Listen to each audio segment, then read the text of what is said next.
आगे बढ़ो, हम तुम्हारे साथ हैं।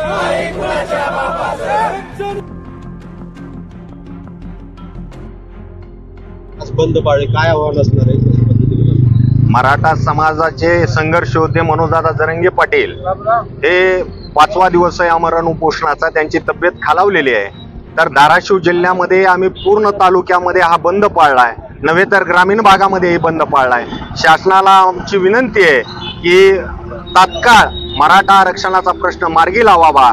सरसगट मराठ्यांना 50% आत ओबीसी मधून आरक्षण द्यावं.